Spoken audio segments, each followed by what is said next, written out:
Entrepreneurial Edge is brought to you by Business Banking from FNB, because small ideas can lead to big business. FNB, how can we help you?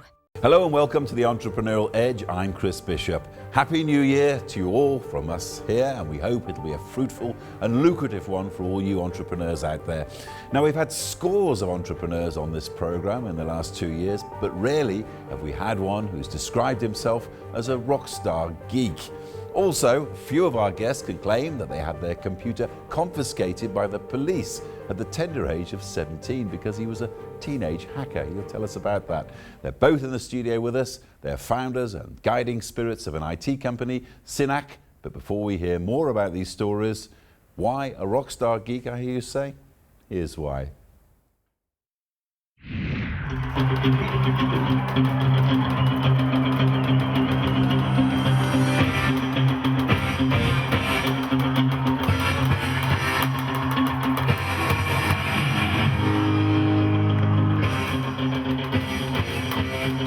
Synaq actually came about over a cup of coffee with myself and my business partner, Jacobson. We hadn't seen each other for a long time and got together. He told me about a new solution that he put together for the company that he was working at that saved them a couple of million rand.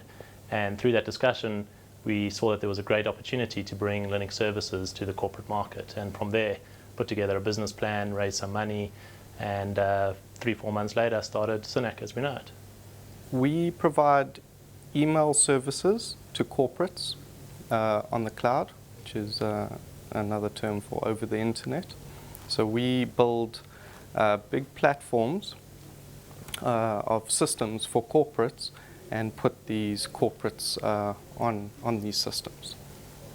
In the traditional days, when you used to purchase software and you used to buy a hardware, and you'd have to get someone technical to implement this for you at your organization.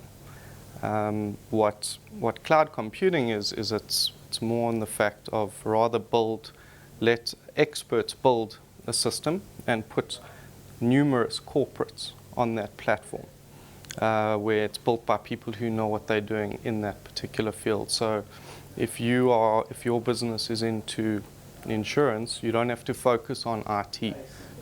You pay for what you use, and instead of outlaying a large investment, you pay per user per month. So you pay as you grow. It's kind of like the way the electricity grid works. In the past, in the very early days, people had to buy their own electricity grids to have electricity. Nowadays, you just rent electricity from Eskom. It's the same kind of concept.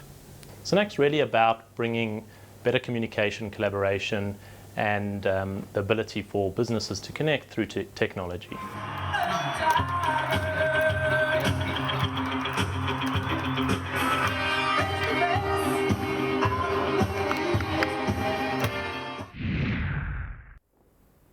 There you are, and in the studio here we have the rock geek himself, Yossi Hasson. Welcome to the studio, and also David Jacobson, who also you saw in the founders of Synaq. Welcome to the show. So, how did you come up with this idea in the first place? I mean, you've both known each other, haven't you, since you were very young? I mean, how young? Yeah. Since have you known each other since? Since we were at school, since high school. Now, Yossi, you said it was a cup of coffee one day, and you just came up with the idea. I mean, surely it wasn't as simple as all that. Well, actually, David and I tried to start a business while we were in school. I heard the news of him and his hacking infamousies that he had, and knew that this was the kind of guy that I needed to get on board and to start a business. It was the right kind of brains. So we tried a couple of things, and it never panned out. We went for coffee about 4 years after school. He told me about a solution really that he'd built for an ISP that saved them a couple of million rand. We spent about 3-4 months putting a business plan together and speaking to a couple of friends and family who would take some faith and put some money behind us. And really from that cup of coffee, we managed to put a business together.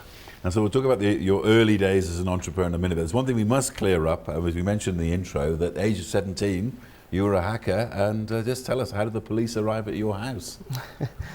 Straight after school, I came home from school and opened the door, and I was greeted by 2 detectives who told me to have a seat and started reading me my rights.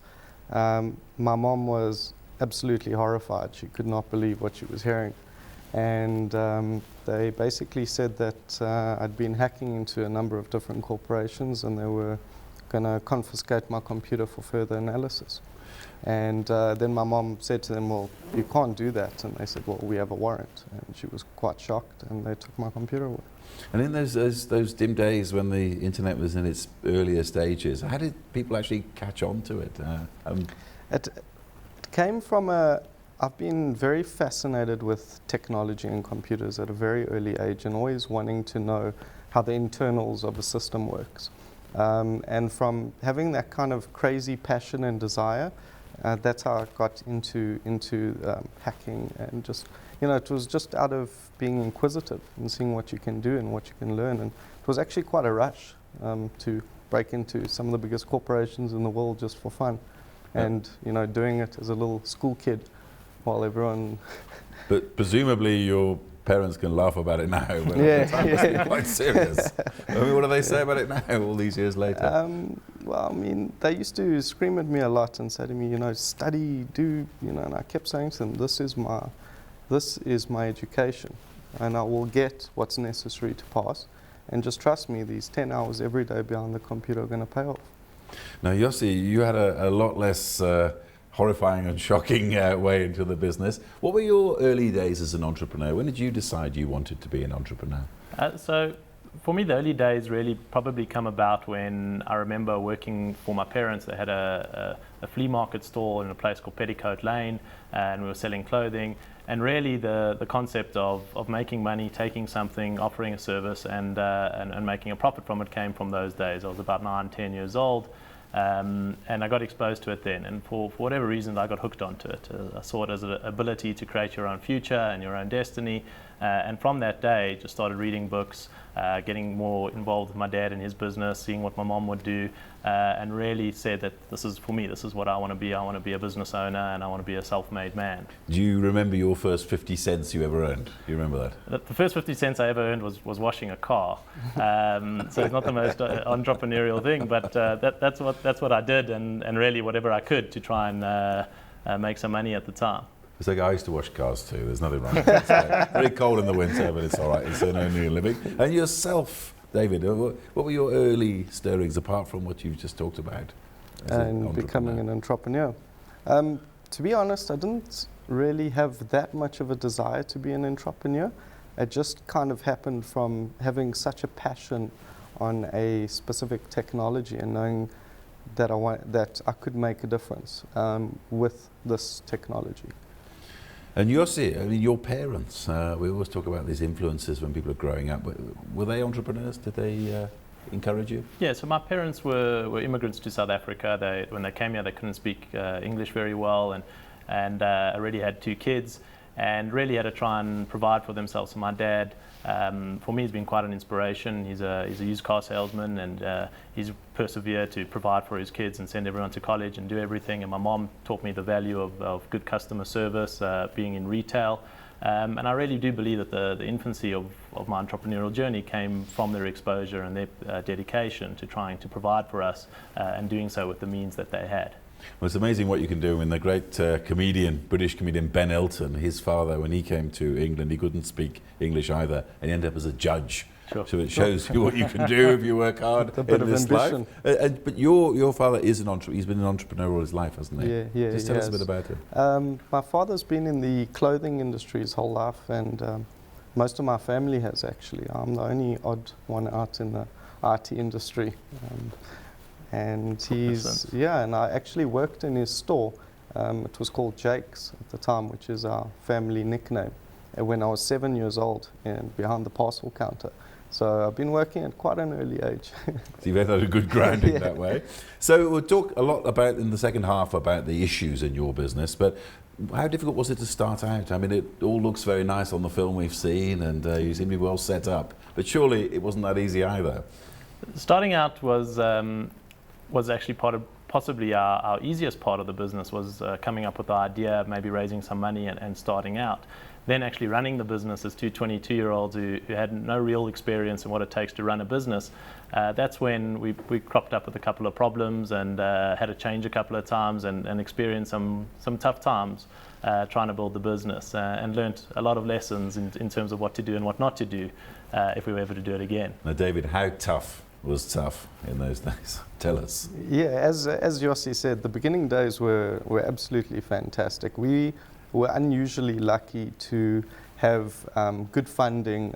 You know, my brother put us in touch with a good network of people. He believed in us very much, and we had a great foundation to start. We were quite naive and, you know, just thought we'd go out there and, you know, just do it and sell anything. And Yossi was an excellent salesman, and he would, you know, just sell anything that ran on Linux. And then you'd say to me, "Can we do this?" I'm like, "Well, I don't know, I've never done it before." And, you know, we'd always make a plan, and we'd always come out giving the customer a really good solution. And we grew from word of mouth. And it was, Yossi, I mean, what were the things that gave you sleepless nights and headaches in the early days? So if I think back to the biggest thing that stands out for me and that I remember, we were working on a large deal with a mobile network operator for a couple of million rand, and at the time we were closing deals of a couple of 100,000 rand. So for us it was the biggest deal we'd ever worked on, and we've been working on it for a good 12 to 14 months, and every month they were saying, you know, the deal's yours, we're going to award it next month. Eventually they went out to tender, and we hired a few people to prepare ourselves for this deal that we were going to win. One of their negotiations on an acquisition that they were trying to do fell through. CEOs changed. They cut their budget by 40%, and we received an email after 14 months of working with this company to say that they're sorry to say that the tender's being cancelled indefinitely, and they'll be in touch if it ever comes up again. And we had to go through a difficult stage of retrenching some people, cutting costs wherever we could.